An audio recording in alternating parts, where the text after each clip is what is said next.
Okay, so we're talking about 100 Days to Greatness. We're talking about a review of sessions. What session are we on, Jake? Did we go through module 7? No, we're through 10. Through 10? How about that? We're really ahead of ourselves. So the number one thing, that Buffini talks about is this is a real business. A lot of people are not treating it that way.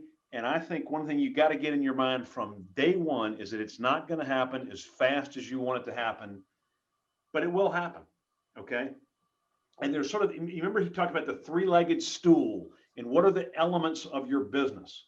You've got sales and marketing, you've got customer service, and you've got financial. Okay. In my opinion, you've got to understand and spend your time in the right place. The sales and marketing thing, that's really where you need to focus. This business is not about selling houses. What is it about? Relationships. It's about marketing yourself to be able to find clients. You can be the greatest house seller in the world, but if you don't have a client, you ain't selling any houses. You understand that? So people confuse that. People are like, oh, Deane, I want to get in the business because I just love houses. Shit, excuse my French. I mean, that's such a small part of it. You got to be dealing with people and you got to be marketing yourself. And you've got to be convincing these people that you are worthy of getting their referrals and gaining their trust to be able to sell property to them, when they're ready. So your business is sales and marketing. Understand that. Priority number one, sales and marketing. Along with that, customer service is very important. Buffini calls that your job. I mean, it's just got to be given that you're gonna look out for your people. And I will tell you this: in 26 years of doing this, most agents that I encounter on a daily basis are not giving great customer service to their clients. In fact, they're not looking out for their clients' best interest. They're looking out for their own best interest because they're desperate.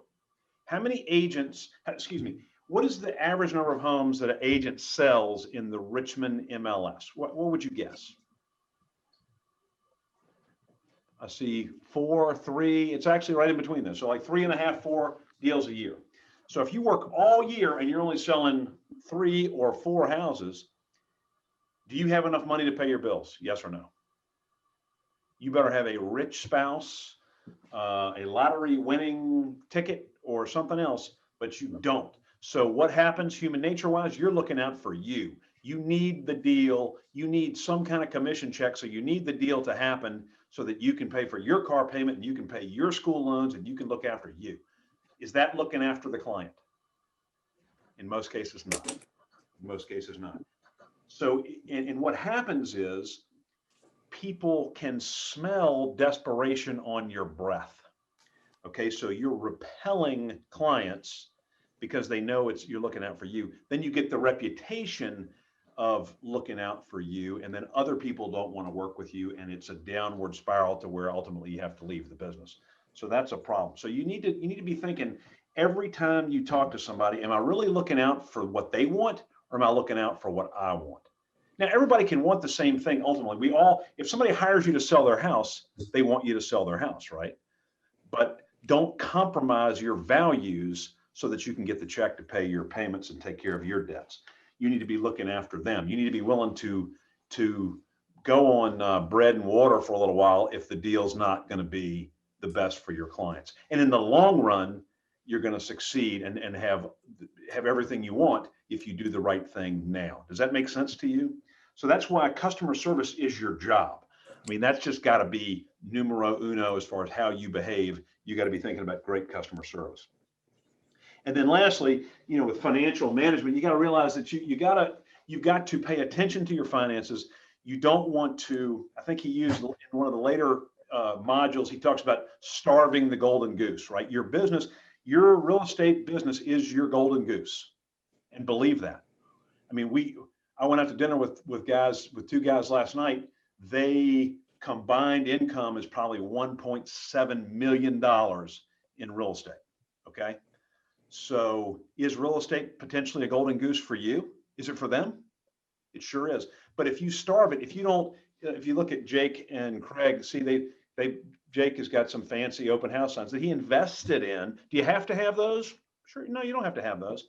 but he's invested money in those so that he can build a little bit of brand awareness, look a little bit different, look a little bit more upscale, and hopefully that's going to be just like a great investment. That's going to, if he paid $500 for signs, it's going to come back to him, tenfold. You get it?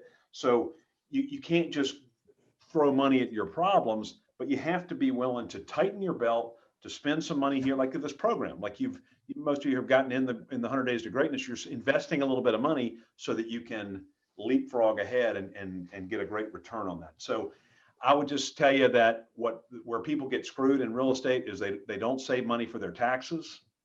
Okay, one thing that we haven't really talked about, and you may not know, is you can call to our accounting department. You can call Lisa Balsam, and if you wanted to put some money aside from your commission checks, they will set it aside. So at the end of the year, or whenever you need, if you pay quarterly, you would have some money there. You could say, hey, I want to leave 20% aside, or I want to have 30%, or whatever it might be.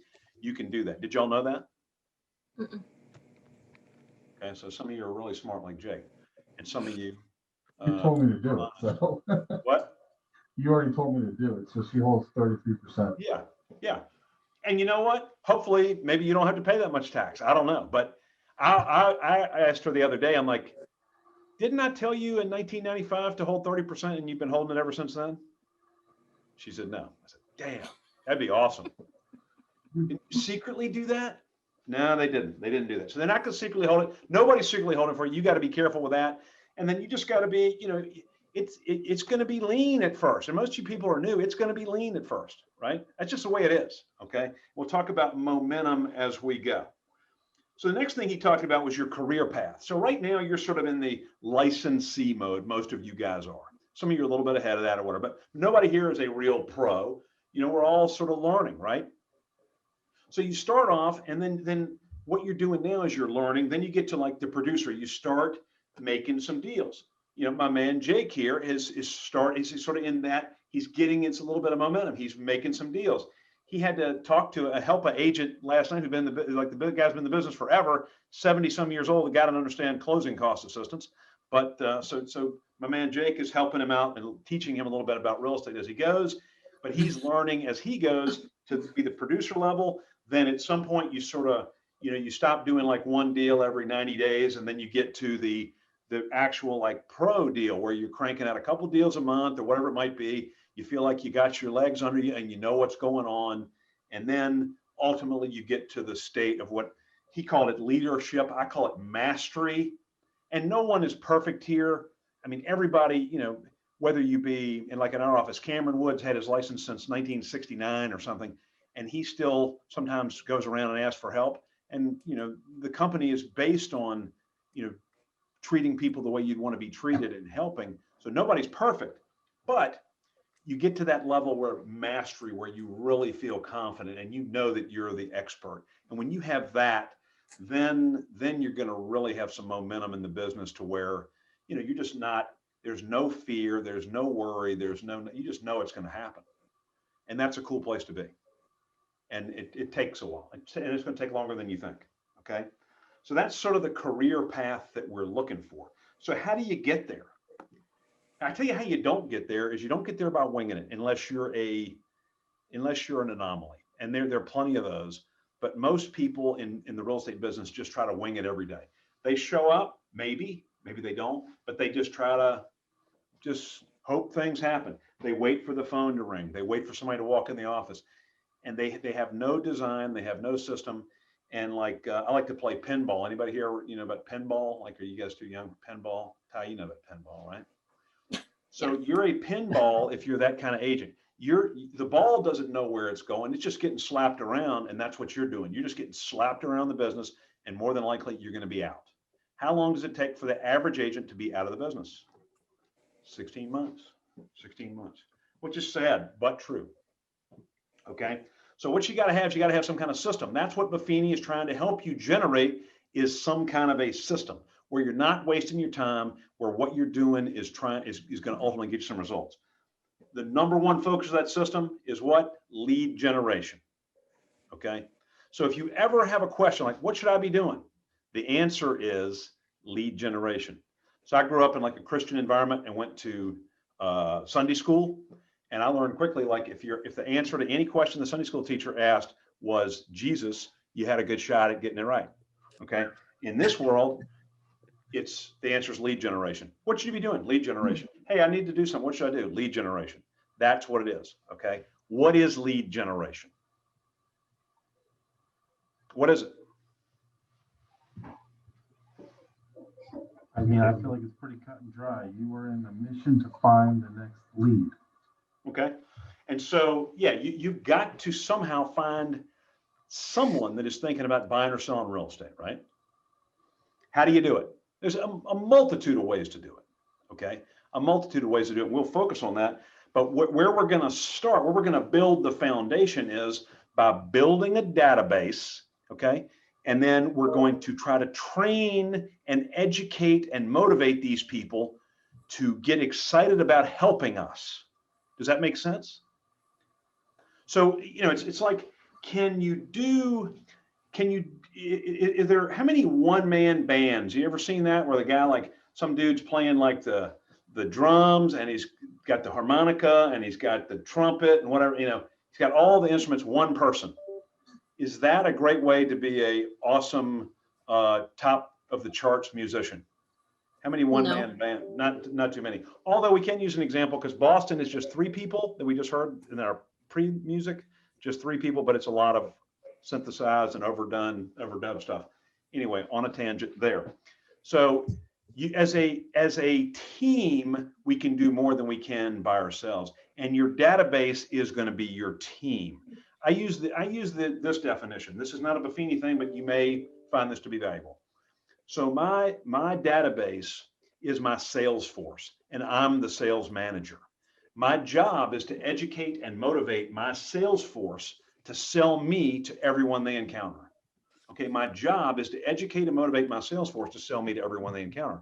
So think about that. If you've got how many in your database? Craig, how many people in your database? About 250. 250 people. All right. Let's see. Chelsea, how about you? Do you have a database built yet? Yeah, I have 110. 110. Okay. So let's just forget about COVID. Let's forget about the logistics of why this isn't really possible. But let's just think if every morning you could have your database sitting in like an auditorium, right? And you get them all hopped up on coffee and Red Bull and donuts, and you come out and there's like music playing, everybody's clapping and they're fired up and they start chanting your name like Chelsea, Chelsea, Chelsea. You come out and the people go crazy and there's confetti and all this stuff like the Super Bowl. And you're like, all right, are you ready to go out and sell me to everyone you encounter? Everybody's like, hell yes. Then go get it. They go run out the door. And then next thing you know, like 10 minutes later, they're bringing people in. They got them underneath their arm. They just drag them in. Chelsea, I got one right here, ready to buy a $500,000 house. Nail it. Okay. That's what we're trying to do. Okay. That's the ultimate goal. You get that image? Yeah. But you can't do it. And I mean, that'd be cool if you could do it like that. Yeah. But it's hard to do it like that. So how do we do it? How do we do it? We have to do it more subtly. Okay.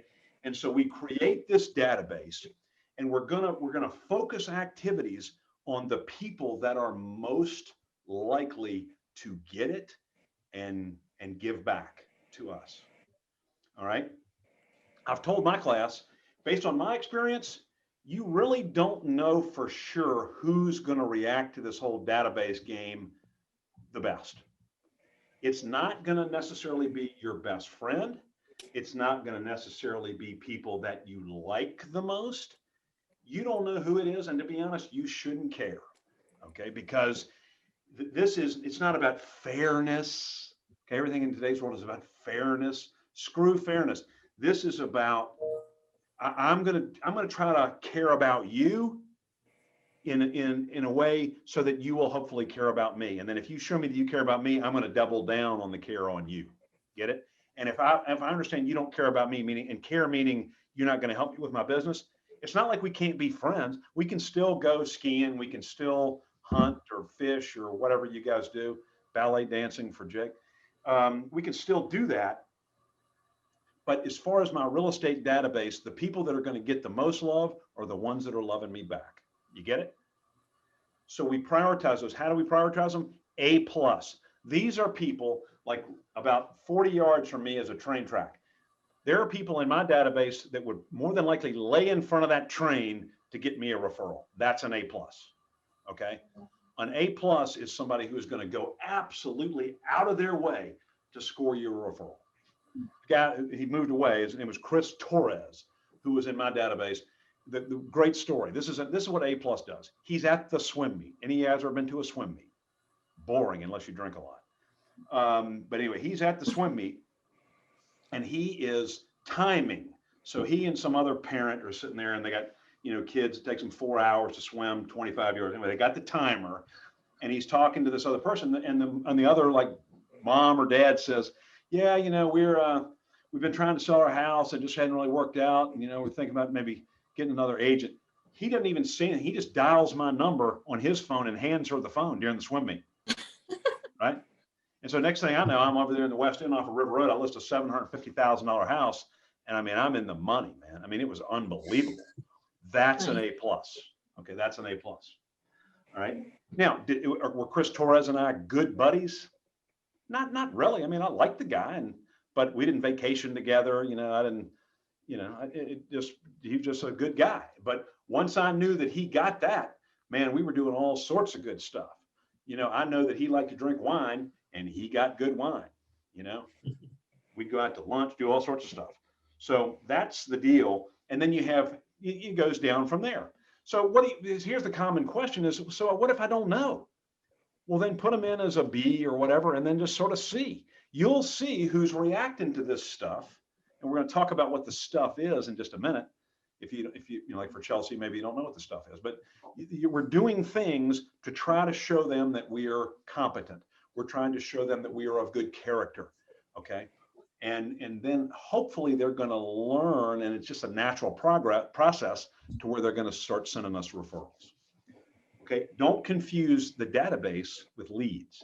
People in the database, they may never buy or sell a house. You're not worried about what they do. I mean, it'd be great if they did, but the power of the database is the referral, not the transaction. You get that?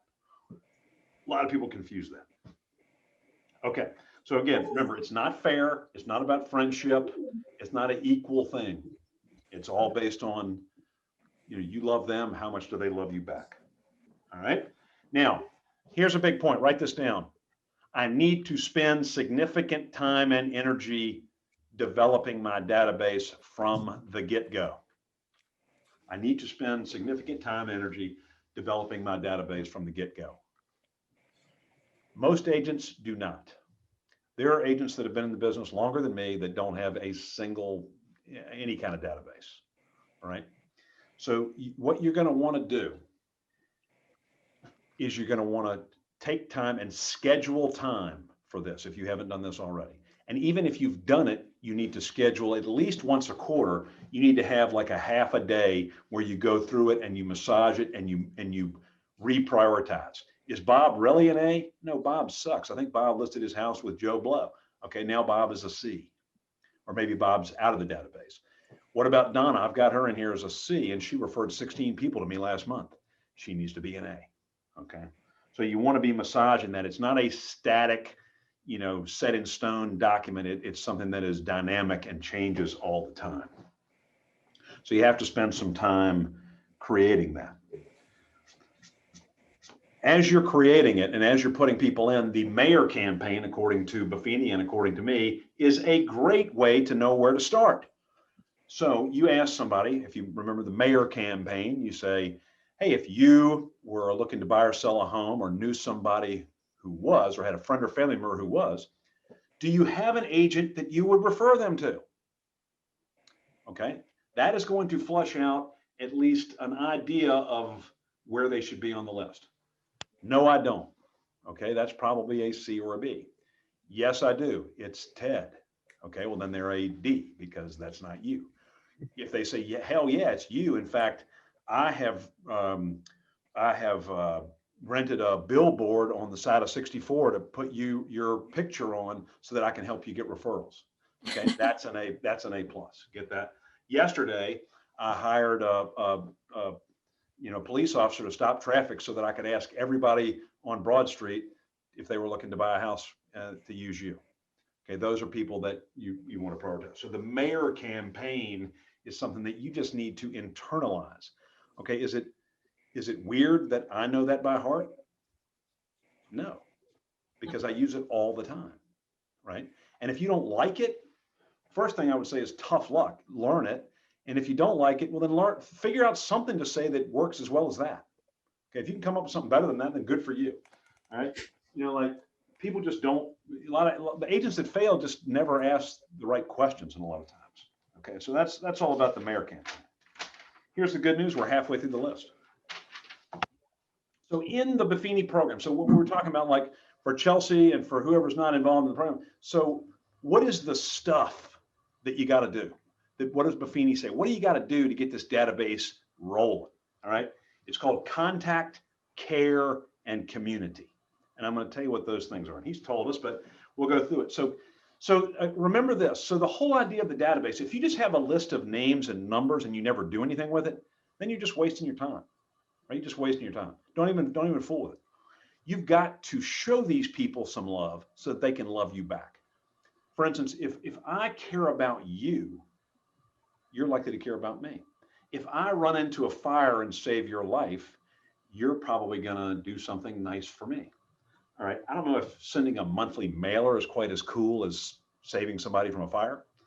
But again, we can't have a live band and we can't have, smoke and all that kind of stuff at the meeting, like at Chelsea's database meeting every day. So we're going to start off by sending a mailer every month. Some people are going to throw it right in the trash. Don't worry about those people. Okay, don't worry about how it's not going to work. Worry about how it is going to work. That's another problem that a lot of people have with these kind of systems. Oh, that's so stupid. Everybody throws it away. No, everybody doesn't throw it away. Even if most people throw it away, we just need to worry about the ones that are going to open it. Okay, so Buffini says send them something like via snail mail once a month. Okay, what do I do a little bit differently? So I'll get through Buffini. You can buy this system, and they send you note cards, and they send you an item of value. I don't have it because Lucy has it on her desk, but it's, what an item of value is. It's a slick, nice thing about home ownership or whatever, and then a cover letter. And I usually change the cover letter a little bit, but I hand PS all of the cover letters. So at the bottom, it has my sloppy handwriting. And it says something like, hey, Happy New Year, or, Happy Valentine's Day, or hope you enjoyed the Super Bowl, or good seeing you at the hockey game, or whatever it might have been. Why would I want to personalize each one? To show you care. Bingo. That's what it's all about. You're showing you care. Just sending a letter with a Xerox signature, does that show that I care? Mm-mm. No. So that's called mailing. Then that's the first of the month. Then Buffini says on the 15th of the month, you send a E-report. E-report. Jake is getting an A+ on this one. E-report. It's an email. Are emails really personal? No, but better than nothing. Again, you need to be in their head. You need to be in front of them. So on the first, if you mail on the first, in today's U.S. mail, they probably get it like on the 10th. And then if they get something on the 15th or 16th of the month, it's by email. That's 2 connections. Ooh. Okay, so you got that. And then there's a thing, a lot of you younger people, this actually works like voice to voice, not just texting. Did you know that? It's a phone. And we used to have phones that look, well, you can't really see. I'll show you. This, where is it? I'm not real good. See that? Mm-hmm. What the hell's going on here? That's a phone. Right? And so what a phone does is it labels you to talk to somebody, and you don't need to be right there where they are. Isn't that neat? Okay, so you can call somebody and you can talk to them and you can find out what they're doing. And if they want to talk about real estate, you can answer their questions. And it's really cool. And it shows that you care, because dorks like these two guys never call anybody. They just text everybody. So if you call, then you're different, not different like weirdo, but different like you care. Understand? And I'm exaggerating these points, but that it makes sense. Like it just doesn't happen. So then if they're higher up on in your high B's or A's and they get a mailing and they get an e-report and a phone call every month, now we're different than everybody else, right? And these are not like gimme, gimme, gimme, gimme, gimme. That's not what we're talking about. It's let me give you, here's some information about home ownership. Here's some answers to whatever questions you have. Here's what I want to know about your family because I care about the fact that your kid plays kickball or whatever it might be. Okay. So that's contact. All right. Then there's, and that's sort of, that communicates caring, but how about this next category, which he calls care, where you're doing personal notes, you're doing pop buys, and you're doing videos. What's different about those versus just the general contact category? More personal. Much more personal. A handwritten note. How many handwritten notes do you get a day in 2021? Not many, not many. If you're Tate's age, you don't hardly get any of these. All right. But what do you do if you get one of these in like an envelope and it's hand addressed? So you get something like this and it says Jake on it. Well, if you're not Jake, you wouldn't do it. But if it has your name and it's hand addressed, what do you do with this every time? Open Look it up and read it. Open it and read it. I don't know anybody that would just get a hand addressed thing like this and chuck it. You know anybody who just chucks that? No. No, I would hope not.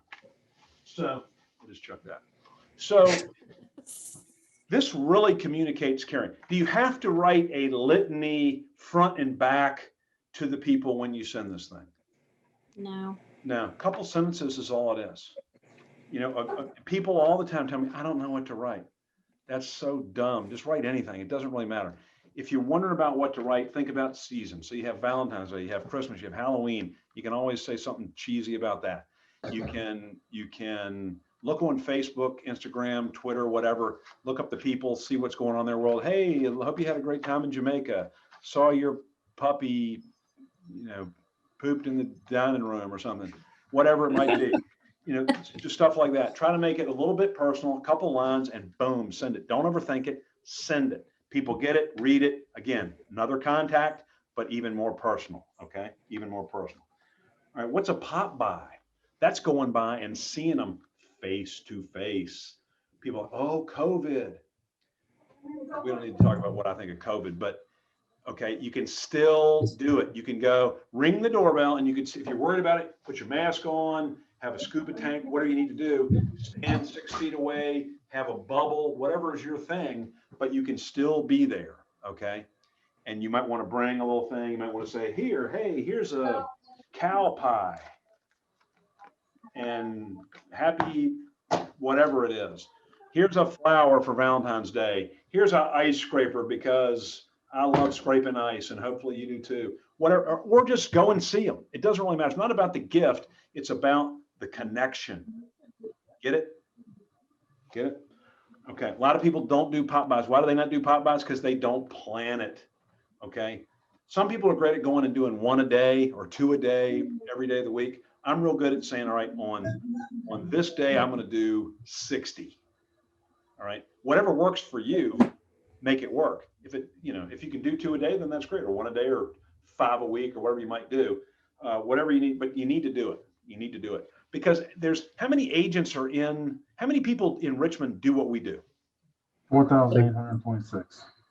Okay, good guess. Somewhere around 5,000. All right. How many of you went to live real estate school other than me? How many people were in your class, Chelsea? I think it was about 6 of us. Well, that's weird. So the last one I went and spoke to, because I was like COVID, but before COVID, there's like 55 people at Mosley Flint every month. All right, so 55 people are marching into the business. Here they come, marching into the business. Here we go, I'm going to be great. I'm going to be number one. And then what happens to them 16 months later? That suck. Okay, that's because they're not doing any of this stuff. All right, it's easy to do nothing, right? It's hard to do something, and that's what we're trying to do.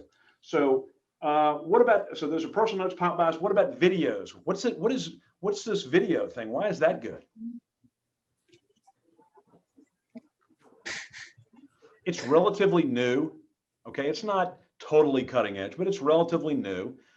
People, if you get a personal video emailed to you from somebody, you have a tendency to watch it, right?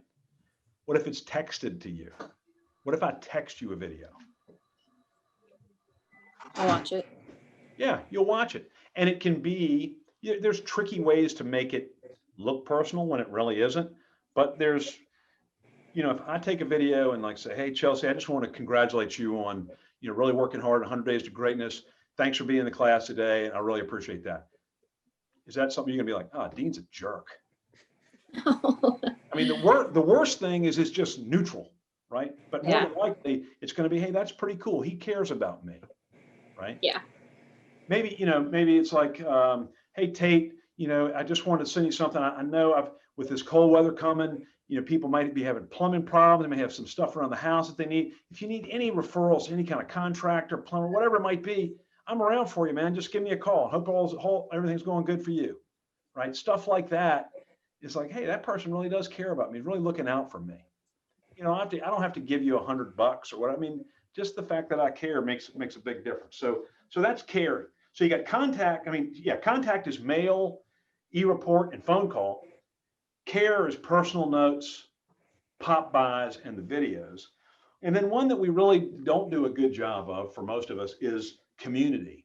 And that would be lunches and coffees and dinner kind of, like breaking bread stuff. People, why do they not do that? Oh, it's so expensive. I don't have any money. Well, you don't have to pay for somebody's lunch. You can just say, hey, let's go Dutch. But you can tell them, hey, I'm just getting started in my career. Want to talk to you about it. Let's learn what you're doing. Why don't I meet you? We'll just go Dutch. Do people still say that? Do you know what that means? No. Yes. Then learn that. Or you could say, hey, why don't you pay for yours and I'll pay for mine and we'll have lunch today. Okay, that's what going Dutch means. At least that's what it means to me. Okay, so then client party. People are like, oh God, client party. Too much planning. Nobody's going to come. I don't know where to have it. I don't have any money. There's always ways you can figure out how things are not going to work. And in a second, we're going to talk a little bit about mindset. If that's how you're thinking, you got to do what Zig Ziglar says. Anybody ever heard of Zig Ziglar? You got to stop the stinking thinking, because that is your guaranteed ticket out. When your mind automatically is thinking about how it ain't going to work, you may as well just pack your crap up and get the hell out of here. And I'm sorry, but that's just what it is. All right. So client parties can be a good thing. Our team is doing one in May, right, Jake, Craig? May 13th. Right. May. So we just sent out a save the date for that. It's a little weird with COVID, but again, everything's weird. I still need to make money. So we're going to be, if COVID is still around, we're going to try to be careful, and we're still going to try to do what we can do. And if Governor Ralph says we can't do it, then we can't do it. But we're going to keep trying to throw it out there to where whenever the world sets free from this BS, we're going to do it. And we're going to have a good time doing it. All right. And then the other one is media, which I don't really know what that is. He says under community, but I guess that's social media and being involved in that. Here's the key to social media. In my opinion, most agents do it wrong. They talk about how great they are. I'm the greatest. We sold 65,000 houses. I'm the greatest. I'm awesome. Gimme, because I'm so good. How about, oh man, I love the fact that Ty got a new dog. I love the fact that Chelsea posted a picture of herself with her new hairdo, and I want to talk about how great that is. And Tate got a raise, and I want to congratulate him. I want to be caring about you on social media. I also want to let people know that I'm still in the business, right? But not be a jerk about it, not be so in the face with it, and be more concerned about other people. So anyway, that's my take on that. So there you got contact, care, community. And then he talked about, the next thing he talks about, the stacking effect, right? So none of these things, if you isolate them, are probably going to get it done. But if you put it all together, then it happens. It's like if you decide you're going to go on a diet, right? and you go to lunch and you have one piece of lettuce for lunch, and you go home and you're like, damn, I didn't lose any weight. The hell's wrong? This diet sucks, right? Versus what if you reduced your caloric intake by 25% and you upped your exercise by 50% and you did that for 250 days and then you got on the scale? Should something happen then? Yes. But as dumb as it sounds, that's what people want to be. Hey, I wrote a note yesterday. I didn't get shit out of that. Don't tell Mike that I cussed during this. All right. So that's just dumb, right? But people are that way. Oh, mailing monthly. I did that. Didn't get anything.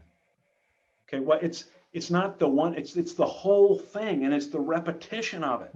You got to get in there. Here's the deal. You guys are starting in the business and it's like a boulder, right? A giant ass boulder, and you're trying to push that sucker and it ain't moving at all. Okay.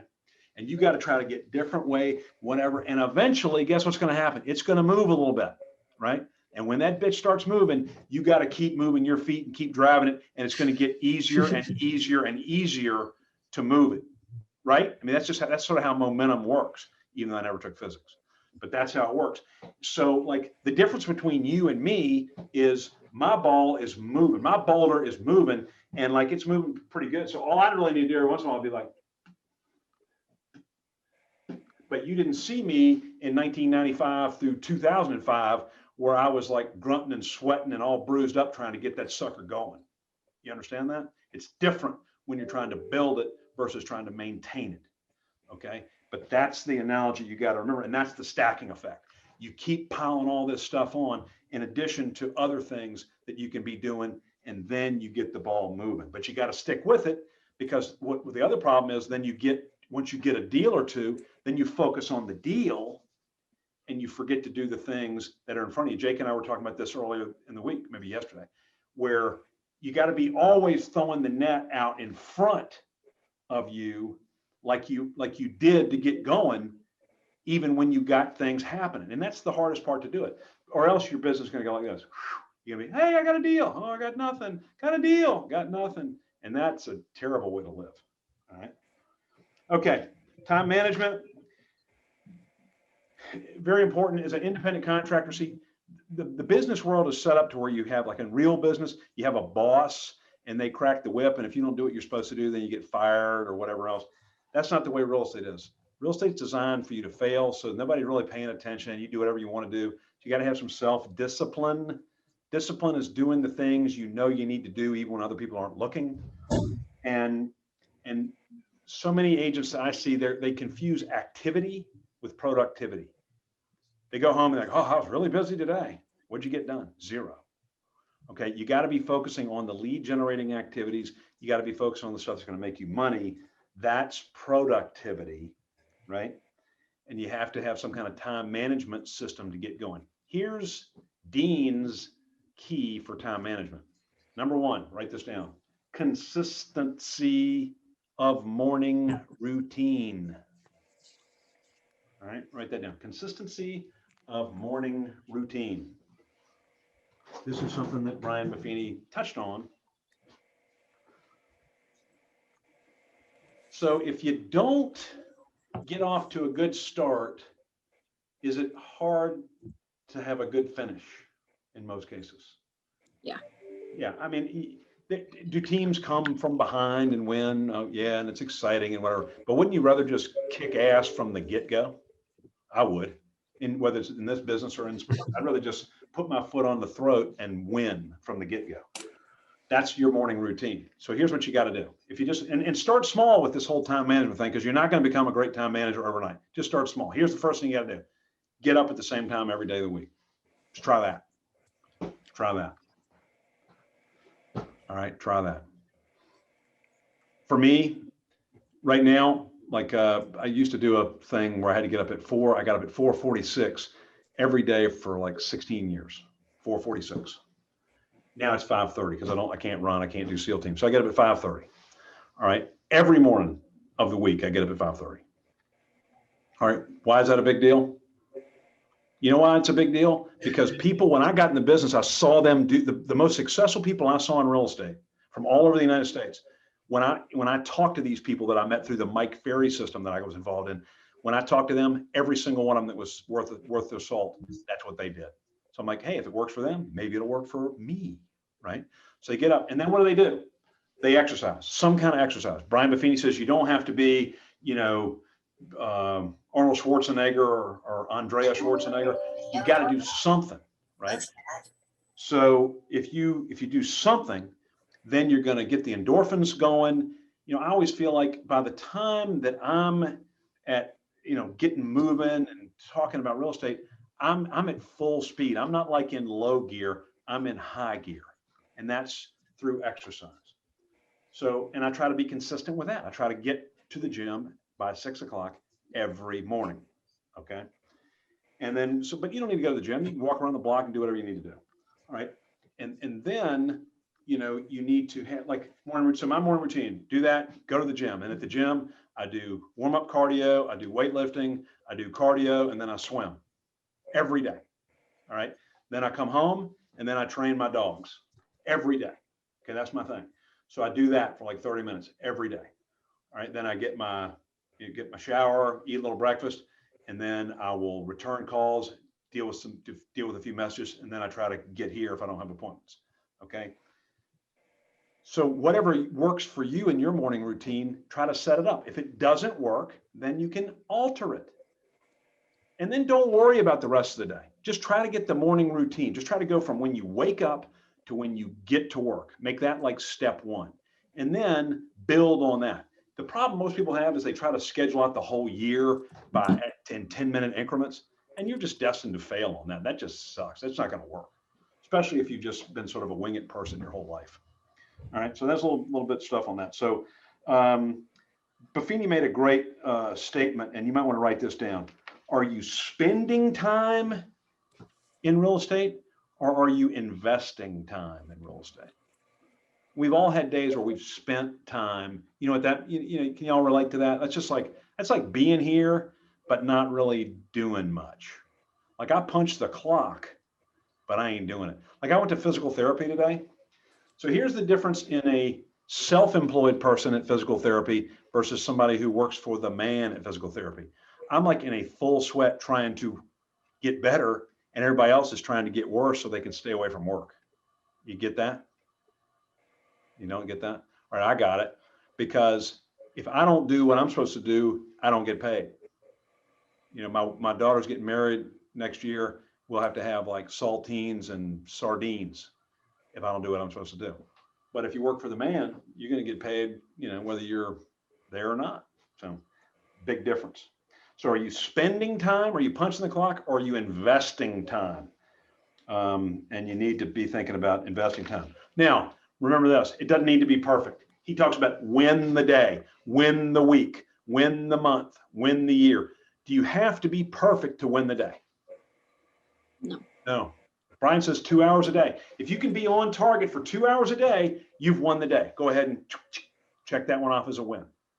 All right. I forget what he says for the week, but really, if it's 3 out of 5 days, if you could win those 3 days, if you can come at the end of the day and say, you know what, I kicked ass this day. I crushed it today. That doesn't mean I sold the house. That means I did everything I was supposed to do. I can put my head on the pillow, guilt-free, and say, you know what, I did it. And boom, check. 3 out of 5 days, you win. You win the week. And then same with the weeks and the months and on down the line. But don't let yourself fall in the trap and like feel guilty because you didn't do everything perfect every single minute. That's just not realistic. It's not realistic. All right. And then the last thing, he talks about time, energy, and money. And all I could think about when he's talking about that was mindset. And I've alluded to that before during this meeting. So he talks about so many agents have fear and worry dominate their thoughts versus hope and optimism. Okay, you understand the difference in that? Do you think that fear and worry are going to get you where you want to go? No. And you know what? We all have subconscious fears. I'm in a very fortunate situation where, I've done pretty well in this business, and I don't want for many things. Okay. And I feel very fortunate to do that. And it's not all me. A lot of it is me, but it's because a lot of help from a lot of people have supported me and helped me both in this company and people in my database and all sorts of stuff. I owe it to a lot of other people. All right. But even with all that, sometimes I get some of those weird thoughts like, is this the last house I'm ever going to list? Why would anybody want to work, just weird stuff. All right. But what I've been able to do is get rid of those thoughts, and you got to be able to do the same thing. And it's harder when you first start out. Okay. So you got to get away from fear and worry and get more in hope and optimism. Because if you do the right things, it will happen. Look at the boneheads that we have in this company that are making a lot of money and doing well. I mean, seriously, if I can do it, every single one of you is 50 times smarter than me, right? If I can do it, I know you can do it. What do I have that maybe some people don't have? Discipline. That's it. I'm as dumb as they come. I had like 9, 10 on my SATs. All right. But I was never afraid to work. So it has not. I've seen some of the smartest people that I've ever met come in here and fail miserable because they didn't apply themselves. My football coach used to talk about, you got to dance with the girl who brung you. Anybody ever heard that analogy? I never knew what that meant when I was in high school, but dance with the girl who brung you means, you know what, you got your shit and you better, that's what you got. So you got to make that work, whether you were mistreated as a child or whether you have, the sniffles or whatever it might be, that's what you got. And you gotta just hit, that's your baggage and you got to go with it. You can work on unpacking it, but that's what you got today. Make it work. Dance with the girl who brung you. And understand that and then say, you know what, I can do it. Because if Deane can do it, I can do it. If Mike Chanel can do it, I can do it. If Tommy Sabiga can do it, I can do it. If whoever it is in our company or in the whole world of real estate, if they can do it. I mean, if Brian Buffini can do it, the guy was from Ireland. You can't even understand what he says. I mean, he had $85 when he got to the country. Every damn one of you's better off than he was when he started this thing, right? He's no superhuman. The guy has a damn G2 or G6, or I don't even know what number G he's got, but he's got a jet, right? So that's the thing. Get away from the fear and worry and the drama and the indecision and focus, rather than focus on how you can't do it, focus on how you can. And I think that'll make a big difference. So that's really where we are in this whole thing. And that's my take on where we are right now. Do any of you have any questions about that? You all got it figured out? Well, hell yes. That means I did a great job. I'll give myself a raise. Tell Mike that I'm the greatest presenter in the history of hometown realty and in the real estate universe.